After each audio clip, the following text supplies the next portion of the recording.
তৃণমূল আমলের দুর্নীতি সাধারণ মানুষকে জানাতে শ্বেতপত্র প্রকাশ করার সিদ্ধান্ত নিয়েছে রাজ্য সরকার। অর্থমন্ত্রীর নেতৃত্বে 5 জনের একটি গঠন করা হচ্ছে কমিটি। তৃণমূলের দুর্নীতির কথা সবাই জানে, শ্বেতপত্র প্রকাশে আর কি প্রয়োজন? দুর্নীতি নিয়ে সরব বিজেপি নেতারা। গত 15 বছরে একের পর এক দুর্নীতিতে নাম জড়িয়েছে তৃণমূলের একের পর এক নেতা মন্ত্রী। টাকার বিনিময়ে যোগ্যদের বঞ্চিত করে শিক্ষক নিয়োগ হয়েছে, তা প্রমাণিত হওয়ায় 2016 এসএসসি পুরো প্যানেলই বাতিল হয়ে গেছে। প্রাক্তন শিক্ষামন্ত্রী পার্থ চট্টোপাধ্যায়, প্রাথমিক শিক্ষক পর্ষদের প্রাক্তন সভাপতি মানিক ভট্টাচার্যরা অভিযুক্ত। পুরো নিয়োগ দুর্নীতিতে অভিযুক্ত রাজ্যের আরেক প্রাক্তন মন্ত্রী সুজিত বসু জেলবন্দি।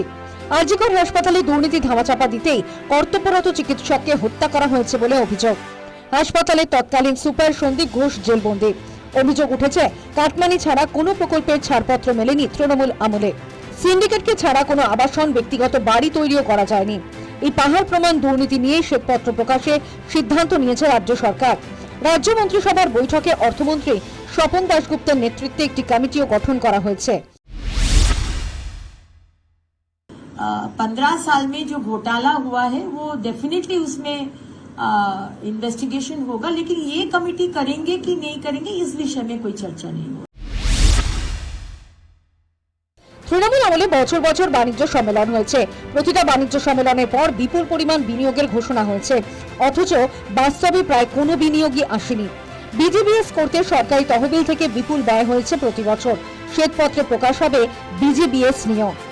এই সিদ্ধান্তের পর তৃণমূলের দুর্নীতি নিয়ে কটাক্ষই করেছেন রাজ্যের মন্ত্রীরা। দেখুন, তদন্ত করার তো আমাদের সাংবিধানিক ব্যবস্থার মধ্যে আছে, কিন্তু বাংলার পুরনো মুখ্যমন্ত্রী আর তার ভাইপো চুরির জন্য কি তদন্ত দরকার আছে? এটা তো আপনিও তদন্ত করতে পারেন। কত পত্র দেখো এখন দেখুন, সবে শুরু হয়েছে। পত্র তো হাত দিলেই তো নোংরা বেরোচ্ছে, যেখানে হাত দেবেন বেরিয়ে যাচ্ছে। আজকেও শুনলাম বিধাননগরে আরেকজন নাকি হবে, শুনছি। কত এরকম হবে জানি না, এখন মেয়ে হবে না ছেলে হবে সেই নিয়ে। তৃণমূল এখন দুই ভাগে বিভক্ত। রাজ্যের প্রাক্তন মন্ত্রী হেভিওয়েট নেতাদের অধিকাংশই মমতা বন্দ্যোপাধ্যায়ের সঙ্গ ছেড়েছেন। এই অবস্থায় মমতাপন্থী বিধায়কের কটাক্ষ রুই কাতলারা বুঝবেন। এই 15 বছর সরকারের কোনো অংশ তো দূরের কথা, সরকারের কারোর সাথে আমাদের যোগাযোগ হয়েছিল।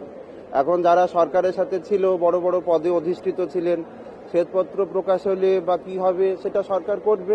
এ নিয়ে আপত্তির কিছু নয়, তো করবে, এ নিয়ে কোনো আপত্তির বিষয় না। আমি সবসময় চাই মানুষের কাজ, বিধানসভা এলাকার মানুষ যে উদ্দেশ্যে এখানে পাঠিয়েছেন, আর যারা ছিলেন বিভিন্নভাবে পদে অধিষ্ঠিত, এসবের উত্তর তারাই ভালো করে দিতে পারবেন। এর যদি পক্ষে বিপক্ষে মতামত তারাই ভালো করে দিতে পারবেন। ওনারা তো বারবার 21 বলছেন, 21 থেকে শেষ 5 বছরের তদন্ত, তাহলে 11 থেকে নয় কেন? যদি তদন্তের গল্পই শোনান, মমতা বন্দ্যোপাধ্যায়ের সরকার প্রচুর ভালো কাজ করেছেন। মমতা বন্দ্যোপাধ্যায়ের সরকার বিপুল পরিমাণ মানুষকে উপকার দিয়েছেন। নিশ্চয়ই কোথাও ভুল ত্রুটি হয়েছে এত বড় সিস্টেমে, কারণ এই সিস্টেমের মধ্যে, সরকারি সিস্টেমের মধ্যে অন্য দলের সমর্থক, আগের সমর্থক সবাই ছিল। আমাদেরও কারুর ভুল ত্রুটি আছে আমাদের দিকে যারা, কিন্তু মানুষ উপকার পাননি, এই কথাটি দয়া করে বলবেন। শ্বেতপত্রকে বলা হয় প্রামাণ্য দলিল। রাজনৈতিক নেতারা অনেক সময় অনেক অভিযোগ করেন, কিন্তু কোনো খবরের সত্যতা বোঝাতে সরকার শ্বেতপত্র প্রকাশ করে। শ্বেতপত্রে তৃণমূল আমলের দুর্নীতি প্রকাশ মানে সেই দুর্নীতি নিয়ে সরকারি শিলমোহর পড়া, এমনটাই মনে করছে রাজনৈতিক মহল।